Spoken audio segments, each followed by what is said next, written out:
Hello and welcome back to the History of Gondor Part 2, where we talk about the land and kingdom of Gondor from the early days of Middle-earth to the days of the Fourth Age. As a reminder, this is the type of video that you can treat as a podcast. There will be visuals, but it's not necessary to watch. You can instead listen to it, perhaps while you work, or work out, or play games, or while you're cooking, or while you're commuting, or while you're digging suspicious holes in your backyard that are definitely not body-shaped. Anyway, here we go. I hope you enjoy the ride. In part 1 of this video, we talked about Gondor through the First Age, when it received its earlier settlers, first in the form of elves and then in men. We talked about Gondor through the Second Age, when it received its first Númenórean colonization, and when it became the southern kingdom of the realms in exile following the downfall of that island empire. And finally, we talked about Gondor through the first 2,000 years of the Third Age, when it reached its height, its waning after civil wars, plagues, and external invasions, and finally, with the end of the line of kings. And that is where our narrative ended in the first episode. In 2050 of the Third Age, a second emissary of the Witch King had arrived from the recently fallen city of Minas Morgul. This emissary, speaking in the name of the Witch King, challenged Eomer to single combat, reminding the new king of his perceived cowardice many years before in Angmar, and adding the further insult of calling him old.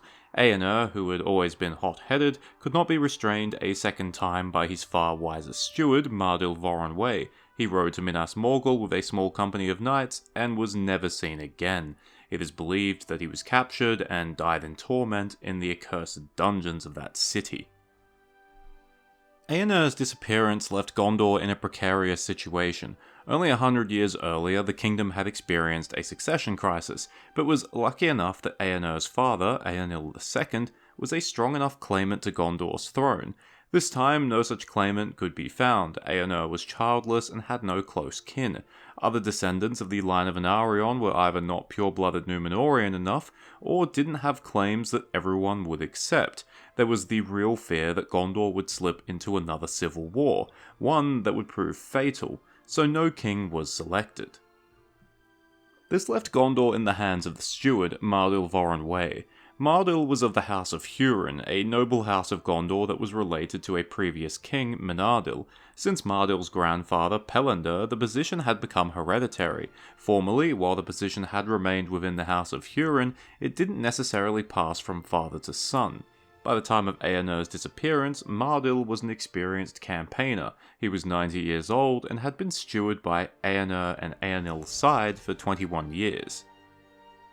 Evidently, Mardil commanded the respect of the people and the nobility, as there were no challenges to his rule. Mardil's powers were effectively that of a king, but with some symbolic distinctions. First, he wore no crown, and instead wielded a rod of authority. Second, he did not sit on the tall throne of Gondor, but instead on a smaller seat that was next to it. And finally, Mardil and all future stewards swore that they would only rule in the name of the king until he returned. While some held firm to the belief that this would happen, it wasn't considered to be a realistic possibility. There were, however, whispers of the forgotten line of Isildur in the north. After all, Arvedui of Arthedain had made a claim to Gondor only 100 years earlier. The stewards simply hardened their hearts against these whispers. While on the topic of the power dynamics within Gondor, it would be wrong not to mention the second most powerful person in Gondor, the Prince of Dol Amroth. I mentioned them briefly a few times in the first episode, that during the Second Age, a prominent family who were related to the Lords of Andúnié colonized Belfalas, and from Elendil, they would receive the title of Prince of Belfalas. The Prince of Belfalas, a man named Adrahil, is mentioned as commanding the left wing of King Ondah's army during the disaster of the Morannon.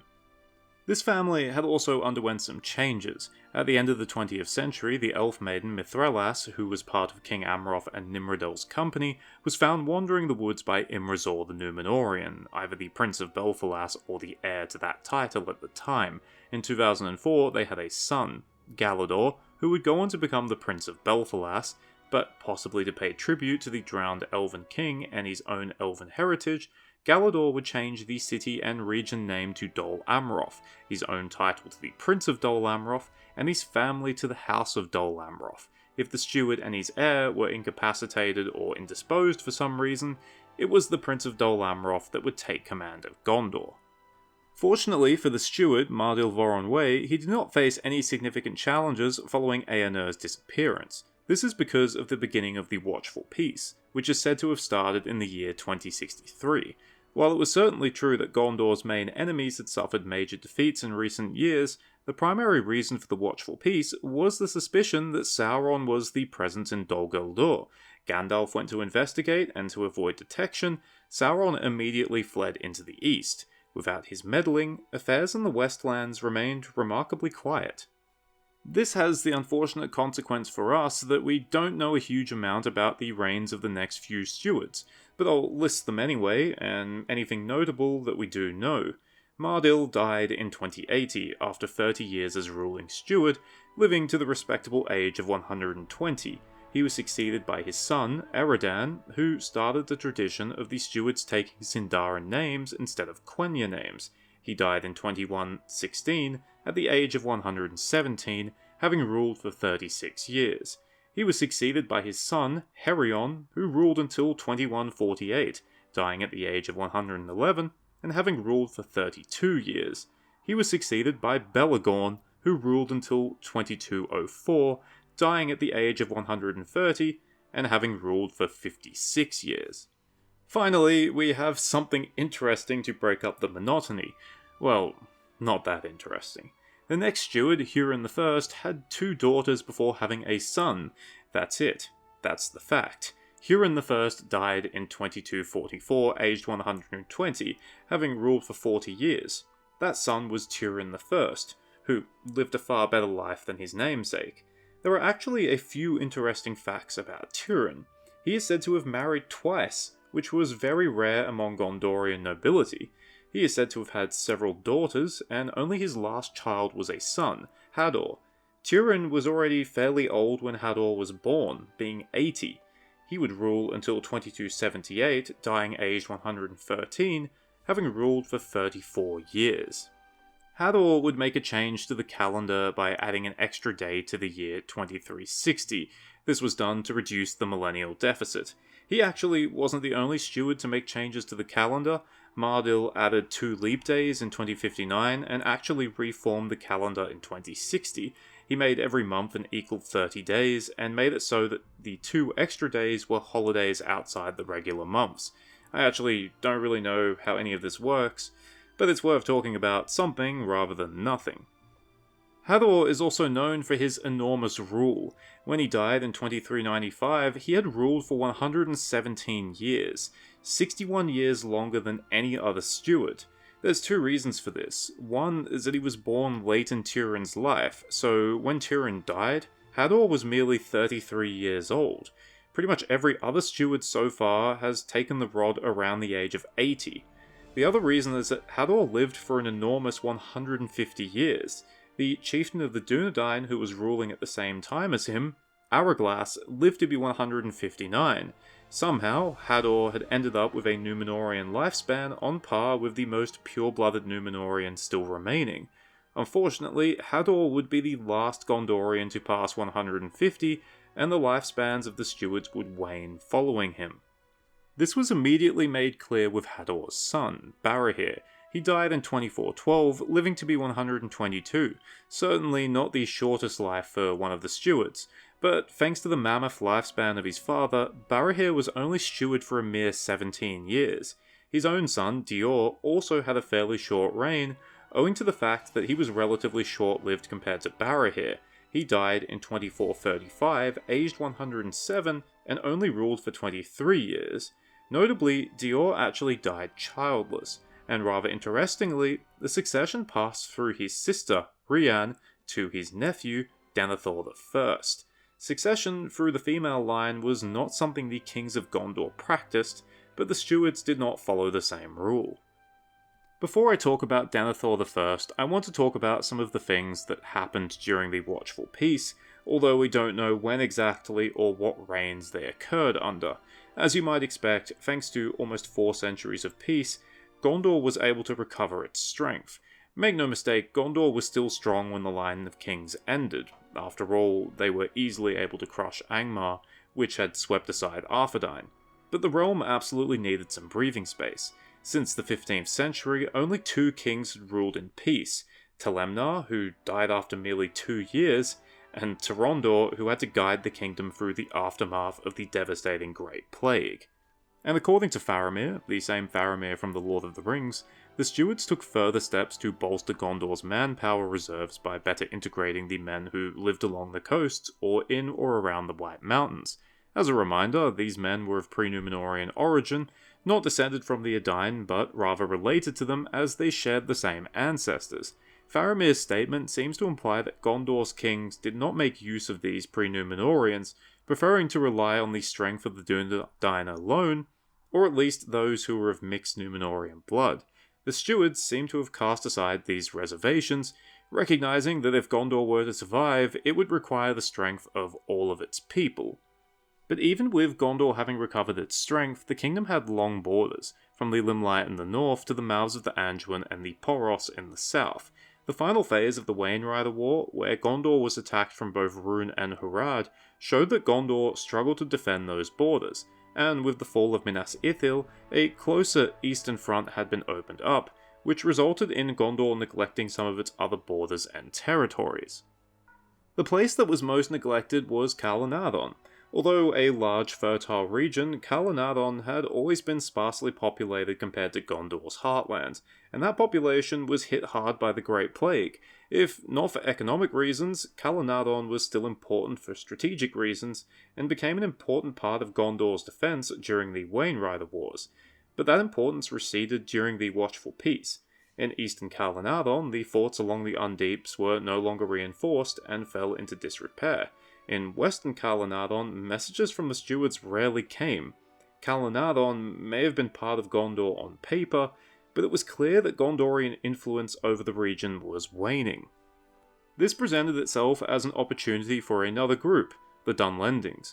In the past, the Dunlendings had technically been Gondorian subjects, although in practice they were pretty much independent. They became officially independent following the Great Plague, when Gondor withdrew its garrisons from Enedwaith. Left to their own devices, the Dunlendings expanded south until they found themselves at the River Isen, Gondor's new western border. But with Gondor so focused on the east and south, they had little care for their western border. So over time, the Dunlendings simply drifted into western Calanadon, making settlements of their own. The Gondorians in Calanadon reacted in 2 different ways. Those who were still fiercely loyal to the stewards mostly moved to eastern Calanadon, where they would attempt to defend the Anduin frontier, but many had had their loyalty fade over successive generations. After all, if Minas Tirith didn't care about them, then why would they care about Minas Tirith? Places like Angrenost and Aglarond, Isengard and Helm's Deep, fell into the hands of hereditary guards who were at least nominally loyal to the stewards. But outside of those core families, many of these Gondorians started mixing with the Dunlendings, and over time, they became more loyal to Dunland than to Gondor. This is something that will pop up again soon. Denethor I was the last ruling steward who got to enjoy a mostly peaceful reign and life. He took up the rod in 2435, and for the first 25 years of his reign, he ruled in peace, as the 10 stewards before him had. But in 2460, things changed. Sauron returned to Dol Guldur. This is the date the Watchful Peace officially came to an end. Whether Denethor knew about this is unknown, because Gondor's enemies appear to have remained quiet for another few years. But in Minas Morgul and Mordor, the Nazgul were hard at work, and were ready to unleash a new weapon upon Gondor, the Black Orcs, known as Uruks. In 2475, the Gondorians definitely knew that the Watchful Peace was over. The Uruks surged out of Mordor, and before Gondor could properly react, Ithilien had been overrun. At this point, Denethor was an old man of 100, so the defense of Gondor fell to his son, Boromir, who was described as a great captain of men who was noble and strong, and apparently, even the Witch King feared him. He managed to defend Osgiliath against Mordor's hordes, and was then able to recapture Ithilien for Gondor. But this was a costly victory for Gondor. Although Ithilien had been recaptured, many of its people had been killed or fled, and the province would gradually become a battleground in the war between Gondor and Mordor. As for Osgiliath, the old capital of Gondor had been ruined in the fighting, and its great stone bridge had been destroyed. The city was now uninhabitable, and the last of the civilian population fled. And rather tragically, Boromir, Gondor's great captain, received a mortal wound in that war. The art of healing was not totally lost in Gondor, so Boromir was able to survive, but he became shrunken in pain, a shell of the man that he had once been. After the war was over, it seems that another large construction project was ordered in Gondor. I say it seems because we're not sure if the structure was built during the reign of Denethor I or Denethor II, but it seems far more likely that it was built during the reign of the First. I speak of the Ramesakor, the 30-mile-long set of walls and forts that surrounded the Pelennor Fields, coming close to the western half of the city of Osgiliath. The Ramesakor meant that even if Osgiliath fell, there was a second line of fortifications between the enemy and the walls of Minas Tirith. Denethor died in 2477, 2 years after the attack. He was 102 and had ruled for 42 years. Boromir should have had a similarly long reign ahead of him, but the Morgul wound had done its damage. Merely 12 years later, Boromir also died from complications of the Morgul wound. He was only 79, and he should have had at least another 20 years ahead of him. This left the stewardship in the hands of Cirion, and thanks to the early death of his father, he was still a young man, only 40, and Cirion would need all of that youthful vigour for the times ahead. For Cirion inherited a kingdom that was once again under threat from all sides. Mordor continued to test Gondor's eastern borders, and even more annoyingly, the Corsairs of Umbar were active once again, raiding along Gondor's coasts. These threats could be contained, if not for the fact that an old enemy had reared its ugly, but slightly different head once again: the Easterlings. Early in his reign, Cirion had sent a few men north to help reman the forts along the Undeeps, and he had sent spies out into the lands between Dagorlad and Mirkwood. What they reported was not to his liking. New, large groups of Easterlings were streaming in beyond the Sea of Rhûn, slaying or driving away the Northmen who made up the remnants of the old kingdom of Rhovanion. As much as Cirion would have liked to have helped them, he could not spare the men, and eventually it even became too dangerous to send spies and scouts beyond the Anduin. All Cirion could do was hope that these Easterlings decided to stay put in these lands and not turn their eyes west towards Gondor. This held true for a few years, but in 2509, Cirion became aware that an invasion of Carnarvon was being prepared. Large hosts of men were gathering in the Brownlands. Although they were poorly armed and had few horses, they were great in numbers. For this reason, they were named the Balcoff, the Horrible Horde. They also had wains with them, wagons, so the Gondorians were of the belief that they were related to the accursed Wain Riders who had done so much damage centuries before. Realizing that he could not defend against the Balcoff, Mordor, and the Corsairs at the same time, Cirion decided to call upon some old help. He looked north to the Aethiod, Northmen survivors from the kingdom of Rhovanion who had made their home in the upper vales of Anduin. While these men had been old allies of Gondor, contact between the two groups had been rare in recent years, owing to the great distance between them, and little use for military allies during the Watchful Peace. Still, there was enough contact for Cirion to know that the Aethiod were being ruled by a man named Eorl the Young, 25 years old, yet wise and courageous beyond his years.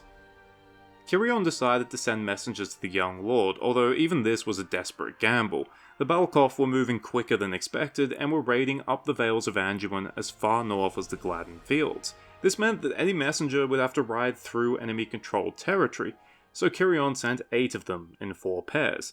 Even if they arrived to Eorl, they were relying on his goodwill and the information that the Balcoff were destroying what remained of their kin in the south. Apart from that, the Aethiod had no official treaties with Gondor, and thus had no obligation to help them. In early 2510, the Balcoff invaded Carnarvon, crossing the Undeeps in many small boats. The Gondorian defences along the river were little more than nuisances, and it did not take long for the Balcoff to sweep across most of the province. Leaving Minas Tirith to his son, Halas, Cirion gathered Gondor's northern army, a division that still existed from the time of King Onderher. We're not told much of Cirion's campaign, except that he faced the Balcoff in the Wold, but was defeated and then driven north across the Limelight into the field of Celebrant. There, the Gondorian army was also attacked by an army of orcs coming down from the Misty Mountains and was being driven towards the Anduin and total destruction. But just as all hope seemed lost, the Aethiod arrived, 7,000 cavalry with several hundred more mounted archers. One of Kirion's messengers, a man named Barondir, had made it to Eorl, who had decided to come to Gondor's aid, stating that if Minas Tirith fell, then who else could stop the darkness? They had rode south with all haste, aided by the magic of Lothlorien, and arrived just in time to smash into the rear of the Balcoff and the orcs. Both armies shattered, and the Balcoff were slaughtered as the Aethiod pursued them across Carnarvon. Eorl would accompany Gondor's diminished army back to the south. At the Mering Stream, the border between Carnarvon and Anorion, Cirion turned to Eorl and told him that they would meet again in 3 months' time, and that during that time, he committed Carnarvon to Eorl's protection, a sign of things to come. Eorl agreed, and the two parted ways. Sure enough, in 3 months, the two met again. Eorl was accompanied by 3 of his chief captains, and Cirion was accompanied by Halas, the Prince of Dol Amroth, and 2 other members of Gondor's council. The small company would ride to the summit of Amon Anwar, revealed as Elendil's tomb. There, Cirion and Eorl would swear the Oath of Cirion and Eorl, more commonly known as the Oath of Eorl. This oath was simple. If the Aethiod would have it, the depopulated Carnarvon would be theirs as their own kingdom, and in return, they would swear an oath of eternal friendship with Gondor, and the two kingdoms would promise to come to each other's aid if they were ever called upon. Although Eorl would be known as the King of Carnarvon and the Lord of the Aethiod during his lifetime, and the word Rohan would not be invented until after his death, this is regarded as the birth of the Kingdom of Rohan. Although Gondor had now lost a huge chunk of its territory, it can really only be argued that this exchange was beneficial. Carnarvon was depopulated before the Balcoff invasion, and after the invasion, all that really remained were the men in the western part of the region that were of rather dubious loyalty. For the loss of this mostly unused land, Gondor had shortened its borders drastically, and had gained a loyal ally that could provide Gondor with powerful cavalry. Angrenost would remain in Gondor's hands because of the Palantir that could be found there, but Aglarond was repaired and handed over to the Rohirrim, its Gondorian garrison mostly merging with the one in Angrenost. The Rohirrim would have problems with the Easterlings and the Dunlendings for the next 100 or so years, but this was no longer Gondor's concern unless the Rohirrim called upon them. On top of that, Gondor no longer had the need for a northern army, so it was either disbanded or the term simply fell out of use. Cirion could now focus his full attention on the Anduin frontier south of Emmenmuil, and along the coasts that the Corsairs continuously raided. While Gondor was never truly at peace, it had weathered the height of the storm, at least for now. Cirion ruled for another 57 years, dying in 2567, aged 118. His total rule had been 78 years, the longest of any steward except Hador. He had outlived Eorl the Young, who fell in battle against the Easterlings in 2545. He was succeeded by Halas. As I said before, Halas was present at the swearing of the Oath of Eorl, and was the one who later came up with the terms Rohan and Rohirrim. He lived until 2605, dying at the age of 125, having ruled for 38 years. Unfortunately, we have very few details about the next few stewards that followed Halas. First, we have Hurin II, the 14th ruling steward, who lived until 2628, dying aged 113 and having ruled for 23 years. He was succeeded by Belecfor, who ruled until 2655, dying aged 110 and having ruled for 27 years. He was succeeded by Orodreth, who lived until 2685, dying aged 109, having ruled for 30 years. If you haven't noticed by now, I'll point out that many stewards were named after heroic figures from the First Age. Hurin, Turin, Hador, Barahir, Dior, Denethor, Boromir, Orodreth, and ones I haven't gotten to yet, Ecthelion, Egalmoth, Beren, Thorondir, and Turgon. Following Orodreth, we have Ecthelion I. He actually did some interesting things. In 2698, he rebuilt the White Tower in Minas Tirith, which had originally been built by King Kalimatar in 1900. This is why the tower is sometimes referred to as the Tower of Icthelion. This is actually the same year he died. He was 98, and had ruled for only 13 years. His death is also kind of interesting because Icthelion was the second steward to not have children. So the stewardship passed to Agalmoth, who was actually the grandson of Morwen, who was a daughter of Belecthor's. Things start heating up by Agalmoth's reign. We're told that during his reign there was renewed war with orcs. Who exactly this refers to is unknown, but the safest guess would be with Mordor.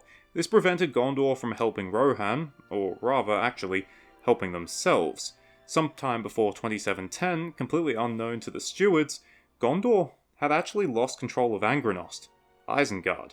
I mentioned earlier that the Gondorians in Western Calenadon had started mixing with Dunlending settlers, and as a result, their loyalty to Gondor started fading.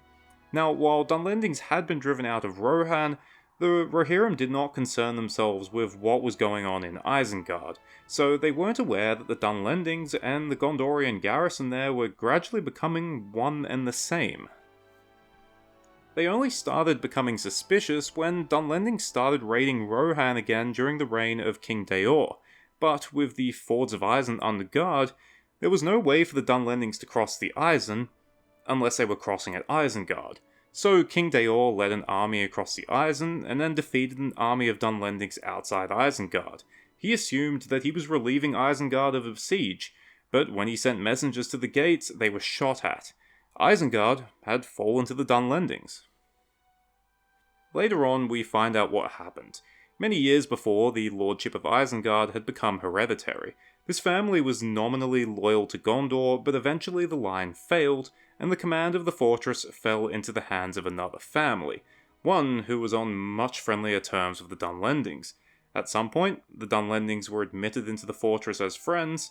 After all, many of the people who dwelt there now had plenty of Dunlending blood themselves.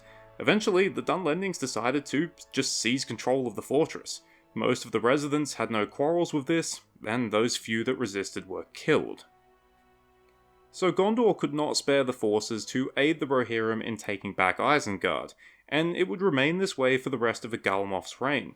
He would die in 2743, aged 117, having ruled for 45 years. He was succeeded by Beren. We're not sure if the Orcish threat had been turned aside by this point, but there was a bigger threat upon the horizon. Literally. This was the Corsairs of Umbar.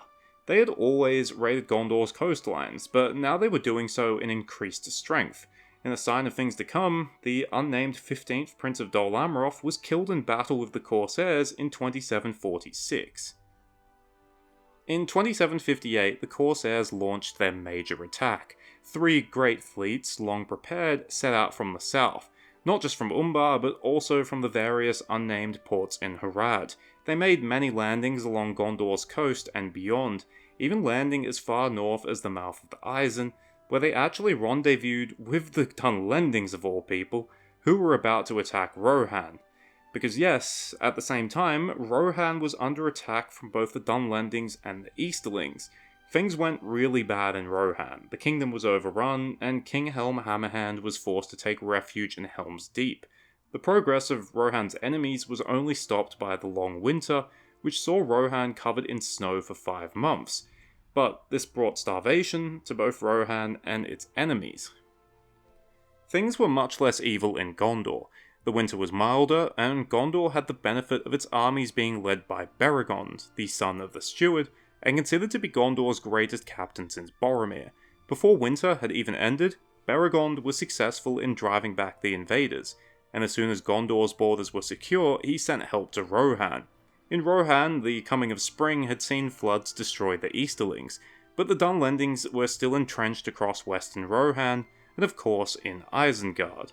But the long winter and the famine that had accompanied it had reduced the garrison, so it wasn't long before the Dunlendings surrendered to the new King Freylaf. For Steward Beren, the recapture of Isengard posed a slight issue. Gondor's neglect of the fortress had allowed it to fall into the hands of Rohan's enemies, and they had used it as a staging point to raid Rohan. This could not happen again. But at the same time, Gondor did not have the strength to deploy a garrison there, and the Rohirrim were afraid of Isengard. Fortunately, or rather unfortunately as time would tell, a solution presented itself: Saruman.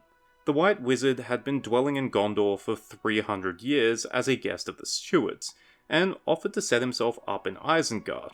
At this point, Saruman's intentions were probably still good, although he undoubtedly wanted to get his hands on the Palantir. But what was important at that time is that Saruman had both the blessing of Steward Beren and King Freyleth. Beren did not live much longer, dying just 4 years later in 2763. He was 108 at the time and had ruled for 20 years. Beregond was now steward. Despite the recent invasion, Gondor recovered rapidly, or at least much faster than Rohan did, early in his rule. Although the eastern border presented a constant threat, the southern border would be quiet for at least a while, the Corsairs and the Haradrim having expended much of their strength. However, late in his reign, Beregond would face a new threat from an unexpected front: the north. From 2793 to 2799, the War of the Dwarves and Orcs raged across the Misty Mountains. One would imagine this to be far from the concern of Gondor, but in 2799, the Dwarves achieved their costly victory. This caused many Orcs to flee from the Misty Mountains. Of all directions, they decided to go south, fleeing across Rohan, which was too weak to stop them. They ended up in the White Mountains, which had always been free of Orcs, and a place of little concern for Gondor. But this was a threat that could not be ignored, as many Gondorians lived in the southern valleys of the White Mountains. Although it might be a coincidence, the unnamed 16th Prince of Dol Amroth was killed in 2799. It may have been at the hands of the Orcs in the White Mountains. Beregond died in 2811, his time as heir and steward having been successful. He was 111 and had ruled for a long 48 years. He was succeeded by his son Belecthor II. We know little of Belecthor's reign, except that he probably continued to battle the Orcs that had taken up residence in the White Mountains. By 2842, it was believed that Gondor and Rohan had successfully eradicated these Orcs, but this was proven to be tragically wrong in 2851, when King Walder of Rohan and all of his companions were ambushed and killed while travelling near Dunharrow. Thus the effort was renewed, and finally, in 2864, the last Orc stronghold was eliminated. Belecthor's reign was notable for two reasons. One was his age. When he died in 2872, he was 120 and had ruled for a massive 61 years. This made him the oldest steward since Halas, but unfortunately, also the last steward to cross the age of 100. The inevitable slow-crawl decline of the Dunedain of Gondor was reaching its peak. The other fact was even more ominous. The third White Tree of Gondor, which had been planted by King Durondor back in 1640, died.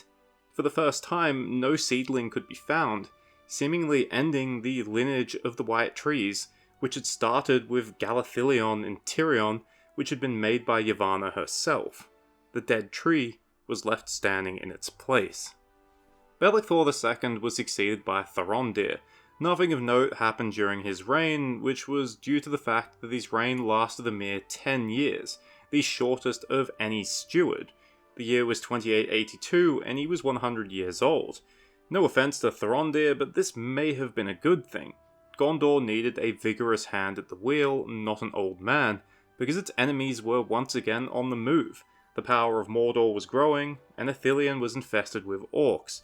And beyond the river Poros, the Haradrim had occupied Horondor, removing the last vestiges of Gondorian control, and now there was fighting along the river Poros. The 67-year-old Turin II inherited the stewardship. Although most civilians had fled from Ithilien, Turin was not prepared to give up the province to the enemy. He constructed a series of hidden refuges throughout the land, of which Hennefanun was the longest guarded and manned. He also refortified Caer Andros, shoring up Gondor's northern flank, and allowing for operations in northern Ithilien to be supplied and reinforced. Then he turned his attention to the south, where the Haradrim were clearly amassing for another invasion, so Gondor called upon Rohan. It had been 120 years since the Long Winter, so the Rohirrim had recovered their strength. At this time, they were ruled by King Folkwyne, an active leader who had reconquered the West March from the Dunlendings. Bound by the Oath of Eorl and remembering the aid that Gondor had given during the Long Winter, Folkwyne did not hesitate to accept the call to arms from Turin. He was 55 at the time, certainly able to lead forces himself, but he was dissuaded by his advisors. Thus, he sent his twin sons, Folkred and Fasttread, to reinforce the Gondorians. In 2885, the Haradrim army attempted to cross the river Poros, but they were met by the combined forces of Gondor and Rohan. In the unnamed battle that followed, the Haradrim were defeated, but Folkred and Fasttread were killed. They were buried in a mound by the shore of the river called Halth en Guano, and for many years, the enemies of Gondor feared to pass it. Turin would send Folkwyne a large gift of gold as compensation for the deaths of his two sons. Turin died in 2914, aged 99, and having ruled for 32 years. He had successfully defended Gondor's borders, but the situation was only getting worse.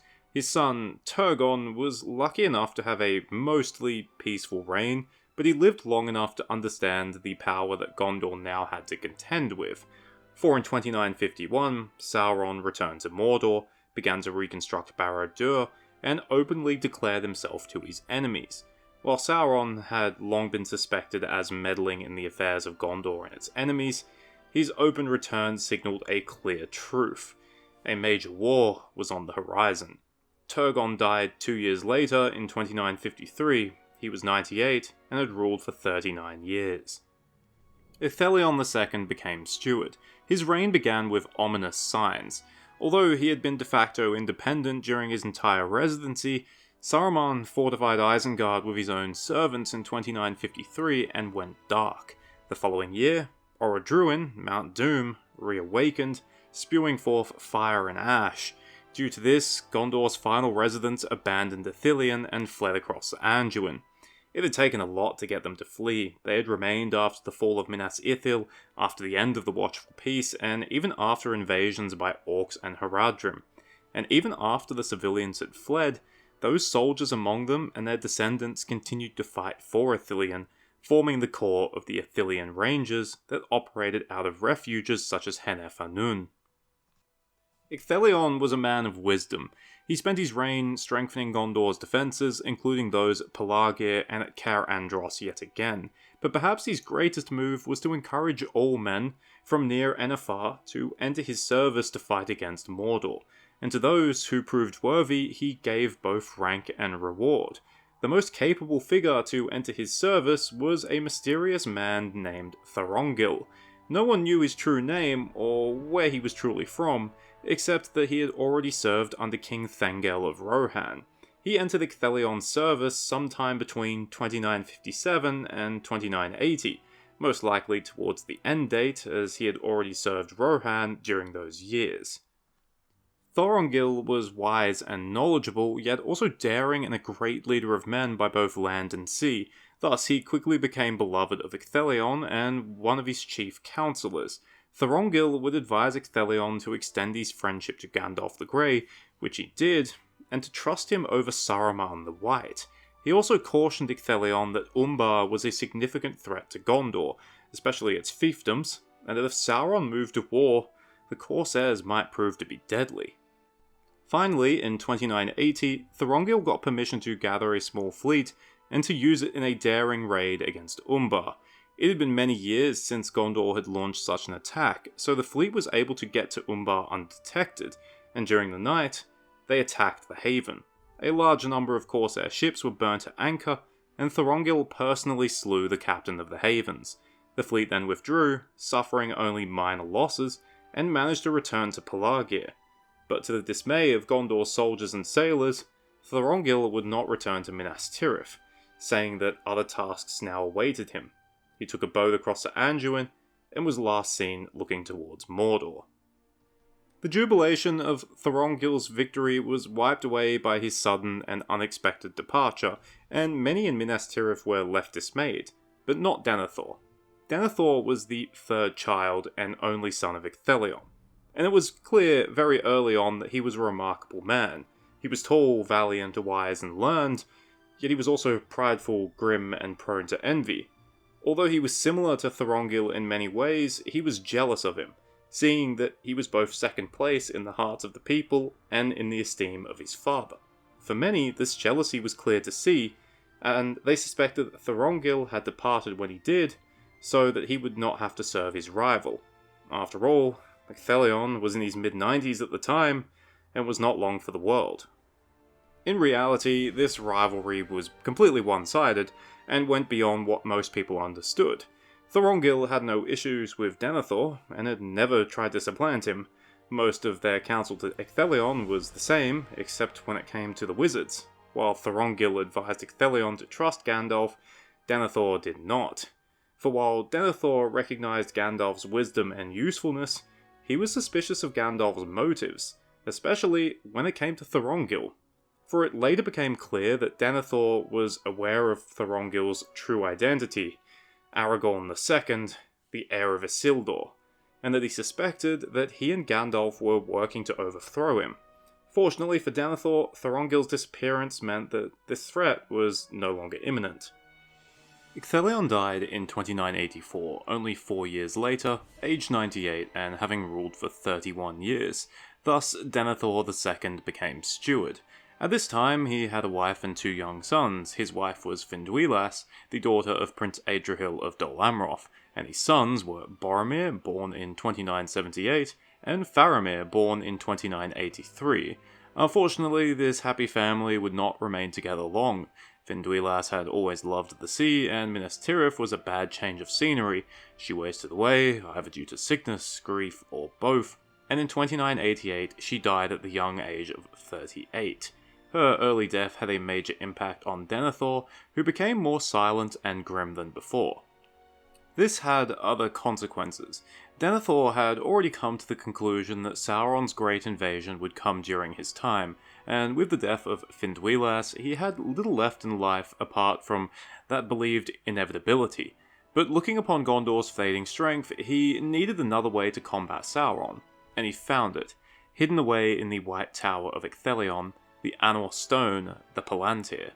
Use of the Palantiri had faded throughout the Third Age, and had stopped altogether after the loss of Minas Ithil, and the presumption that the enemy had taken the Ithil Stone. Still, Denethor was proud and confident in his own ability to overcome any of the challenges that came with the Palantir. There were benefits that came with using the Palantir. Denethor's knowledge grew immensely about his own people and about the movements of the enemy. He even came into contact with Saruman, who was using the Orthanc Stone, and extracted knowledge from the wizard to his own benefit.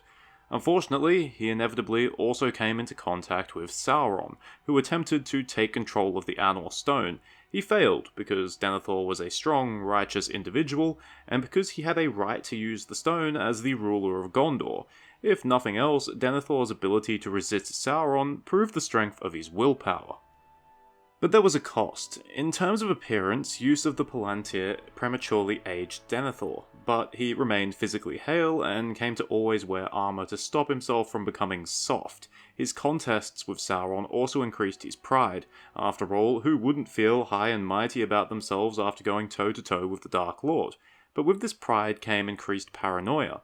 Denethor had always, and still did, listen to counsel, but most of the time he followed his own mind. Now he came to mistrust those not directly under his personal command, viewing the war as single combat between him and Sauron, Gondor, and Mordor. What also grew greater was Denethor's despair. Sauron could not dominate Denethor through the Palantir, but he could weaken the steward through other methods. He would show Denethor the vast power of Mordor that was now arrayed against Gondor and the West. Denethor silently absorbed this, and on the outside, he did whatever he could to make Gondor ready for war. He ordered the repair of the Rammasakhor, and during his rule, Gondorian troops managed to secure all of Osgiliath, even building a bridge that would allow their troops to cross the river.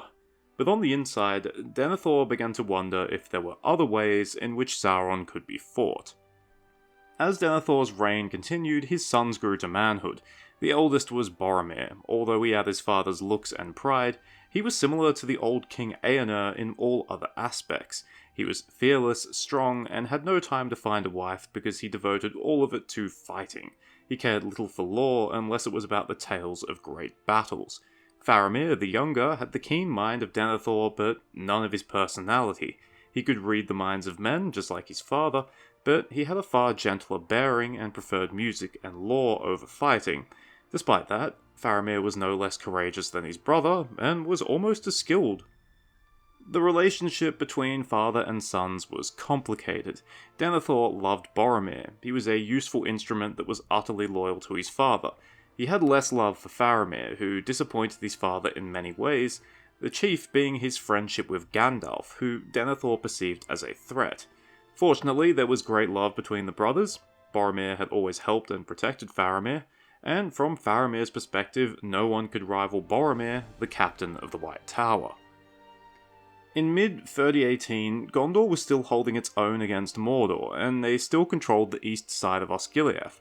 Around this time, Faramir started receiving a prophetic dream that contained this rhyme: "Seek for the sword that was broken.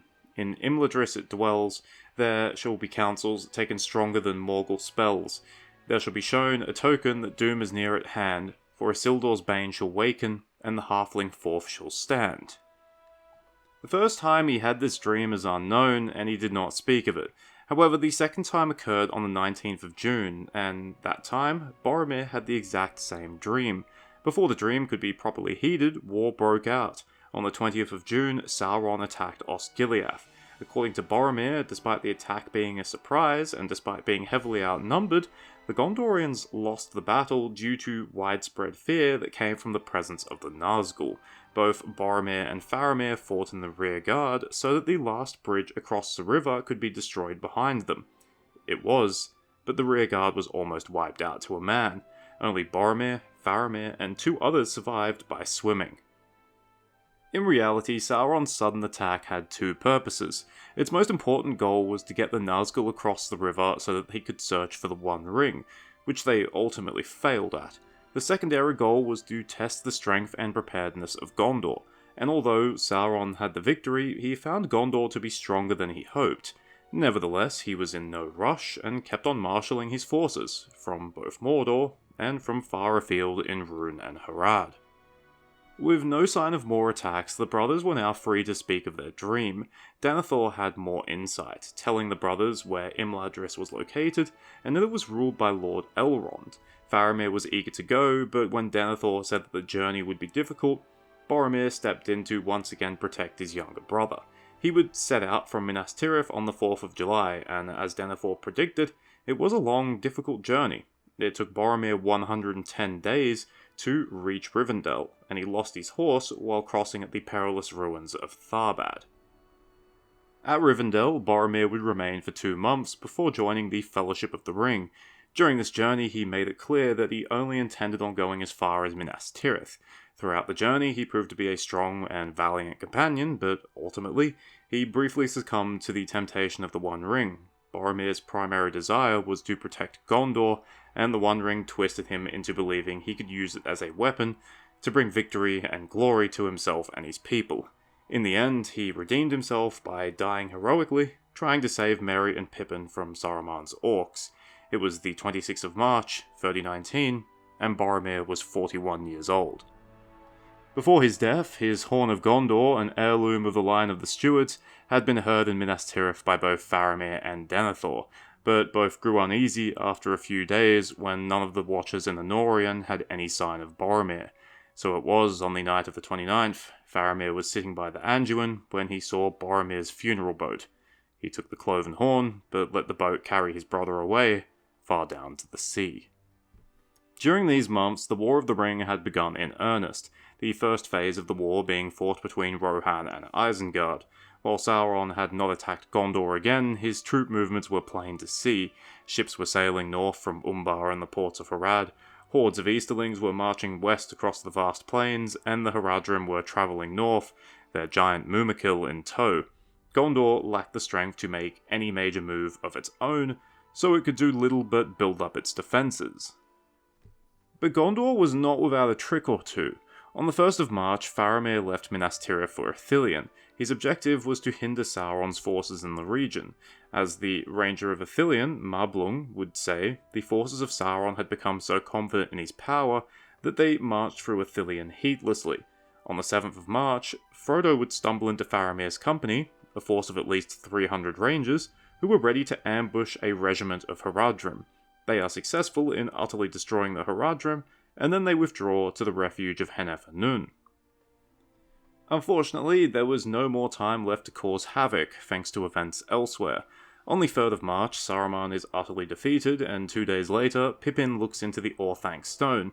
This causes Sauron to panic. He knows the One Ring is with a hobbit, so he assumes that Saruman has captured the One Ring and is gloating. However, the following day, Aragorn also reveals himself in the Orthanc Stone. This reveals to Sauron that Saruman has been defeated, and he comes to the conclusion that Aragorn must then have the One Ring. Afraid of someone wielding the One Ring against him, Sauron orders an immediate attack, hoping to overrun Gondor before Aragorn can potentially take command. By the 7th, Denethor has ordered the beacons of Gondor to be lit. A guard of the Citadel and later companion of Pippin, Beregond, believes that this is because a fleet of corsairs had been spotted approaching the mouths of the Anduin. The beacons serve two purposes: to warn the population that war is imminent, and in the case of the northern beacons, to also let Rohan know that Gondor is calling for aid. This is done formally through the dispatch of something called the Red Arrow to the King of Gondor. Denethor presumably also does this around this day, sending forth a man named Hiragon and an unnamed companion. By the 9th, it is clear that war is imminent as darkness begins to flow out of Mordor, which will provide cover against the sun for Sauron's armies. Gandalf and Pippin arrive at Minas Tirith and meet with Denethor. The city is in the process of being evacuated of most of the non-combatants. They will take residence in the mountain vales of Lossarnach. But as people leave the city, more arrive. These are reinforcements from the southern fiefdoms, from Dol Amroth, Lossarnach, the Morthon Vale, Anfalas and Pineth-Gelin, amongst other places. Among them are Prince Imrahil of Dol Amroth and a company of his powerful Swan Knights. However, the reinforcements number less than 3,000 in total, a fraction of their forces, because they are concerned about the threat of the Corsairs and the Haradrim to the south. That same evening, Faramir retreats from Hen-Efer-Nun and stays the night at the island fortress of Caer Andros. He rides to Minas Tirith with a few companions in the morning, but sends the rest of his force south to strengthen the garrison at Osgiliath. While approaching Minas Tirith, Faramir is attacked by the winged Nazgul, but is rescued by Gandalf and Prince Imrahil. Faramir's meeting with Denethor isn't exactly a nice reunion, due to the fact that Faramir let Frodo and the One Ring willingly slip through his fingers. The forces of Mordor are also on the move this same day, known as the Dawnless Day. Mere hours after Faramir leaves Caer Andros, it is attacked by an army of orcs and Easterlings from the Black Gate. It falls within 24 hours, and the survivors flee south. This army then moves into Anorion, blocking the road from Rohan, attempting to intercept any potential reinforcements from Theoden. Meanwhile, Frodo witnesses the Morgul host set forth from Minas Morgul, led by the Witch King of Angmar. Either this day or the day before, forces from Harad and Umbar had already invaded southern Gondor. The final war between Gondor and Mordor had truly begun. On the morning of the 11th, Denethor calls a council of his captains and declares that the Anduin cannot be forfeited lightly. Denethor wants to commit reinforcements to defend Osgiliath, and if necessary, the Ramesses behind it. Imrahil suggests that reinforcements be sent to Caer Andros, but Denethor declines. Not that it matters, because Caer Andros has already fallen by this point. Faramir volunteers to lead the reinforcements to Osgiliath, and he leaves that same day. On the morning of the 12th, battle is joined at Osgiliath. Although Faramir makes the enemy pay fiercely for the crossing, it is nowhere near enough, and outnumbered by 10 to 1, Faramir retreats from western Osgiliath and rallies his soldiers at the Ramesses. Faramir manages to hold the wall throughout the night, but the next morning, Mordor reveals their answer, and the Morgul host begins blasting holes in the wall with explosives. Over the course of the day, Faramir's forces retreat across the Pelennor, and at some point they are joined by the survivors from Caer Andros. Faramir himself leads the rear guard, and his bravery prevents the retreat from becoming a rout. Unfortunately, Faramir can do little against the presence of the Nazgul. They attack as the rearguard reaches the city, and in the panic, Faramir is wounded. At the same time, Denethor unleashes his sortie, cavalry led by the knights of Dol Amroth and Prince Imrahil. Gandalf is at their head, which causes the Nazgul to flee, and unsupported by their fearsome commanders, the vanguard of the Morgul host is swiftly shattered and cut to pieces. But Denethor does not allow the sortie to pursue too far, and they soon retreat back inside the walls. This small victory helps little. Faramir had lost a third of his men in the fighting, and with him seriously wounded, Denethor succumbs to his despair and falls into madness. He abandons the defense of the city, thus command now falls to Gandalf and Prince Imrahil. Fortunately for Minas Tirith, the attack on the city does not commence right away. The vast armies of Mordor need the rest of the night to get across the Anduin, and throughout the following day, they spend their time digging trenches and moving the siege engines into position. Instead of attempting to breach the impenetrable outer wall, these catapults fire over the top of it. The magical ammunition bursts into flames and spreads fire throughout the city. Before the attack has even properly begun, the defense of the city is already wavering. Some of the catapults fire the severed heads of those who had already fallen into the city, causing more despair. The Nazgul are constantly swooping, causing soldiers to drop their weapons and hide. There is an attempt to contain the flames, but soon it spirals out of control, cutting off many of the defenders along the outer wall. Many of those who aren't cut off already retreat into the second level. Only the presence of Gandalf and Imrahil holds the defenders together, but they can't be everywhere at once, and whenever they leave a section of the defense, morale starts plummeting once again. At midnight of the 15th, the Witch King looses his assault. Although the defense has weakened, Mordor's forces fail to gain a foothold along the walls. The Witch King doesn't care though, he just needs the defenders distracted while he sends his strongest forces against the gate. The gates are defended by Gondor's best soldiers, including the Knights of Dol Amroth, and soon there are piles of corpses outside the walls. But try as they might, the defenders cannot stop Grond, the giant siege ram named after Morgoth's hammer. It reaches the gate, and with the aid of the Witch King's sorcery, it blasts the way open into Minas Tirith. The Witch King rides in, where he finds Gandalf awaiting him. Before any true confrontation can occur, a distant horn signals the arrival of the Rohirrim. With the aid of the Druidine, they had managed to bypass the blocking army in Anorion and attack the Morgul host by surprise. The pressure on the city is instantly relieved, as the Rohirrim carve a bloody path through their enemies. Seeing that they require aid, Prince Imrahil gathers the city's defenders and sallies forth to aid them. Gandalf, however, has another problem. He is informed by Pippin that Denethor, mad and possessed by the belief that defeat is inevitable, intends to kill Faramir and himself. Aided by Beregond, they manage to reach Rathdinan, the Silent Street, where Denethor intends to build a pyre for himself and his son. Faramir is rescued, much to Denethor's distress, but he remains resolute and still sets himself aflame. No one chooses to watch, so Denethor burns alone. He was 89 years old and had been the ruling steward for 35 grim years. In Denethor's final moments, he reveals his suspicion that Gandalf was intending on replacing him with a ranger of the north of the House of Isildur. 40 years later, and Denethor had not forgotten Thorongil. Outside the walls, the Battle of Pelennor Fields raged on. The footmen of Gondor advanced southwards, attempting to drive the Morgul host away from the walls, while the cavalry rode east to attempt to link up with the Rohirrim, now led by Éomer, because King Theoden had fallen.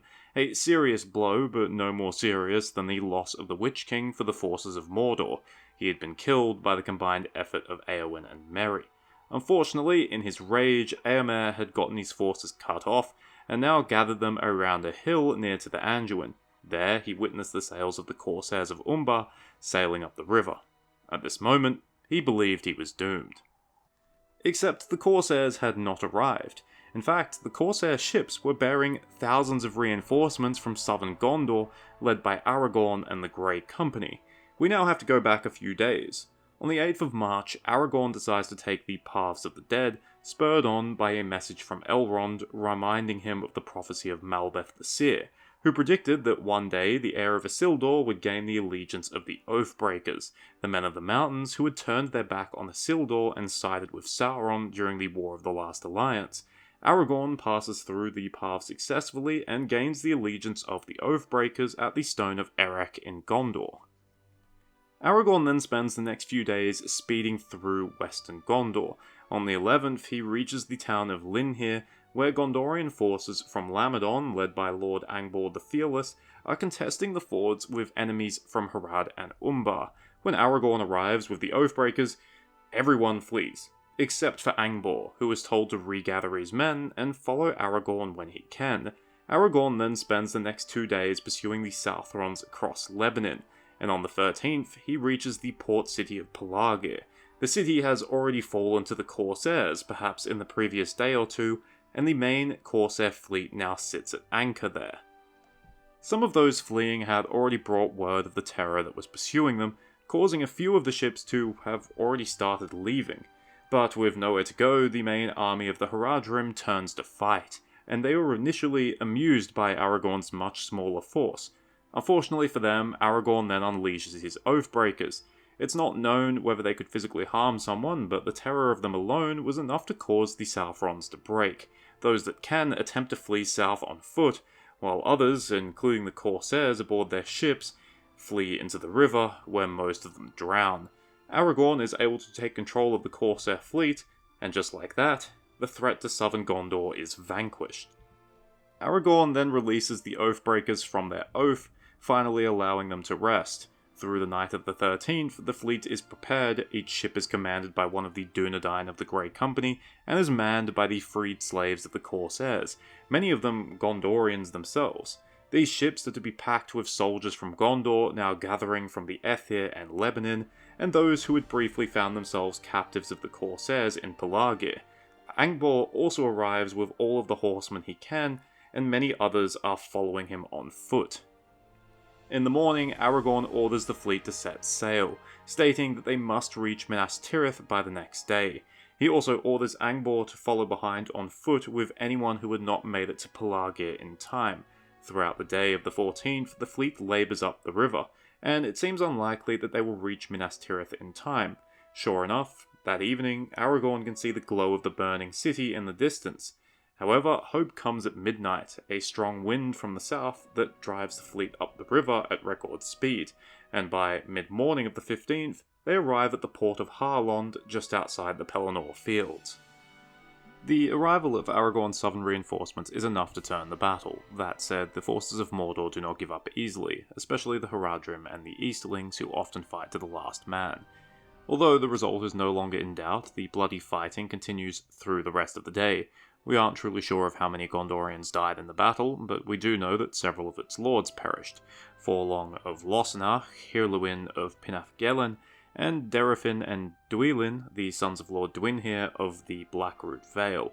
Steward Denethor is also dead, and Faramir, who should be the new steward, is grievously wounded. Despite his great victory, Aragorn has no intention of entering the city as king, and instead wants to see Sauron defeated first, so he makes his camp out on the Pelennor fields.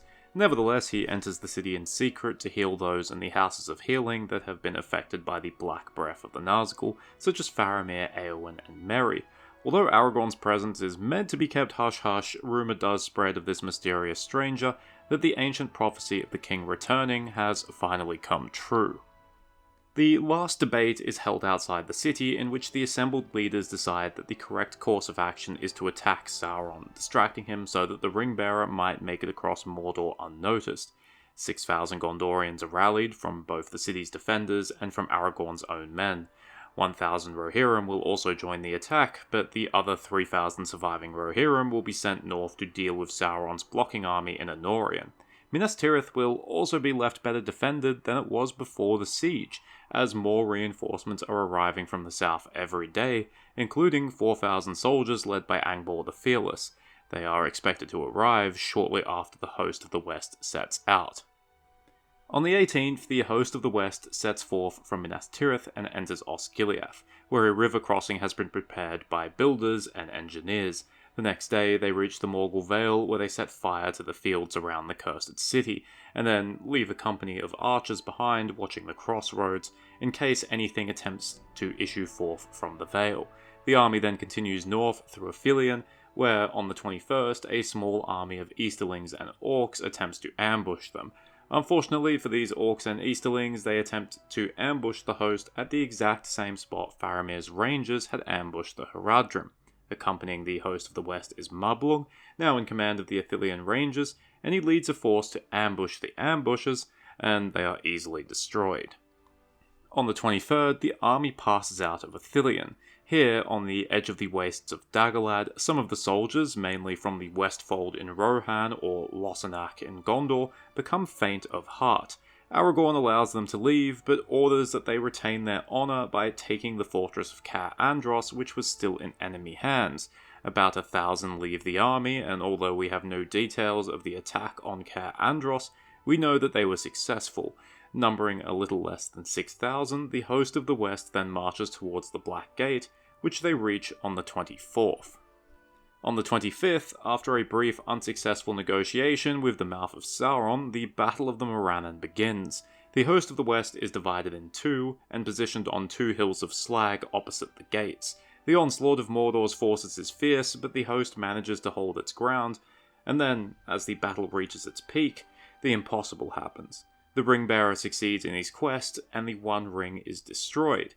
Sauron dies, Barad-dûr collapses, and the armies of Mordor fall to ruin. The Orcs either flee or even kill themselves in anguish. Some of the Easterlings and Haradrim fight to the death, but many flee and some even surrender. On the 1st of May, after spending a few weeks resting at the field of Cormallen in Ithilien, Aragorn returns to Gondor as a hero. With his lineage and his achievements, none are willing to resist his claim to the throne, and at the gates of Minas Tirith, Faramir hands over the Rod of the Stewards, signalling the end of the line of ruling stewards. He had ruled for 46 days, most of it spent recovering from wounds. But Aragorn says that the kingdom still needs a steward, and that the office shall continue, held by Faramir and his heirs. Then Faramir asks the assembled crowd whether they accept Aragorn's claim, and they yell yes in unison. Thus, Faramir crowns Aragorn as King Elessar, King of Gondor and Arnor, the reunited kingdom. There's a lot of work for Aragorn to do. Many foreign embassies arrive in the days after the coronation, from Rhûn-Harad, the lands around Mirkwood, and even as far as Dunland.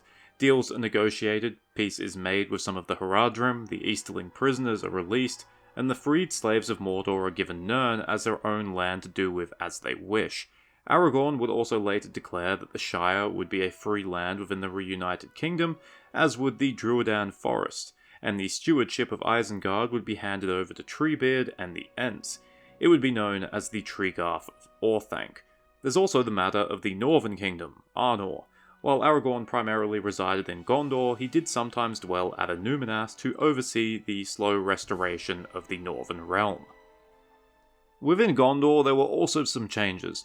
The fall of Mordor meant that Ithilien, once a battleground, was now free to be reclaimed, and it would need a new ruler. Although he remained as steward, Faramir was also granted the title of Prince of Ithilien, a title of similar rank to the Prince of Dol Amroth.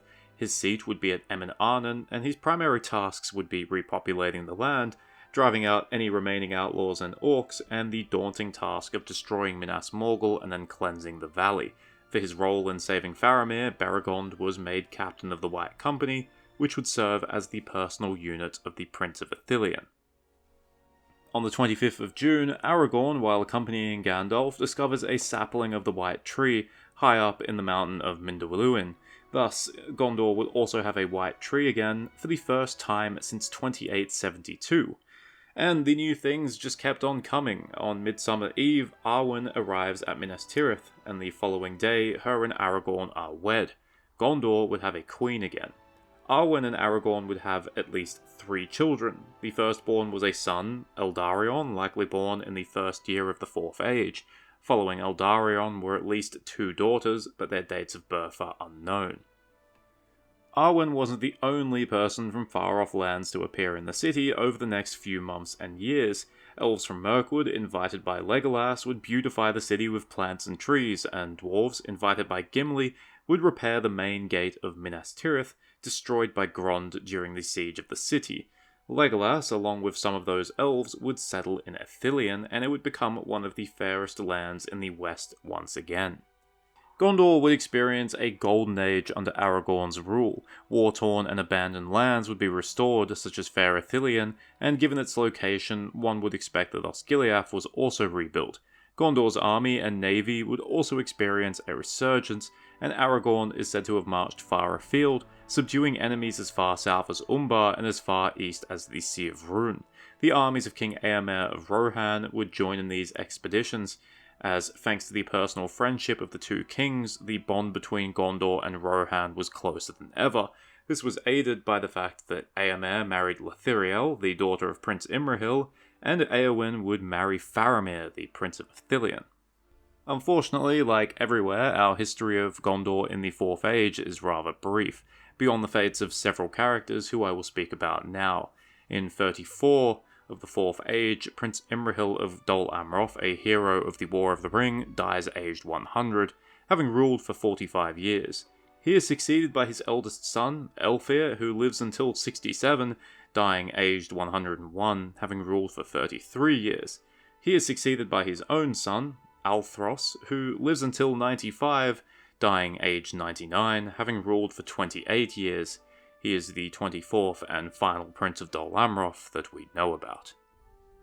Faramir, as steward and as Prince of Ithilien, served long at Aragorn's side, but despite being 52 years younger than the king, he still did not outlive him, not even close. He died in 82 of the Fourth Age, aged 120, having served as steward and as Prince of Ithilien for 84 years. But even though Faramir's lifespan was not that of a full Númenórean, he still far outlived any of his close predecessors. The last ruling steward to reach the age of 120 was Belithor II, Faramir's great-grandfather times 4. He was succeeded by his son Elberon, whose birth, rule and death is not recorded. Faramir's grandson, Barahir, is also known for being the historian who wrote the tale of Arwen and Aragorn. Speaking of Aragorn, his reign would have seemed eternal to many of the people of Gondor, but alas, it was not. In 120 of the Fourth Age, he willingly gave up his life before old age took him. He was 210, outliving any in the line of Isildur since Celophan, the fourth king of Arthedain, who ruled in the 12th century of the Third Age. Aragorn had served as chieftain of the Dunedain for 86 years, and then as king of Gondor and the reunited kingdom for 122 years. During his life, Middle-earth had went from some of its darkest days to some of its brightest.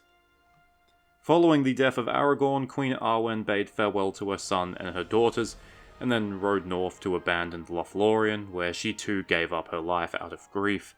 Eldarion then became king, a man fully grown and ready to rule. We know little of his reign, but it was foretold that he would rule a great realm, and that it would endure for 100 generations of men after him, and from him would come kings of many realms.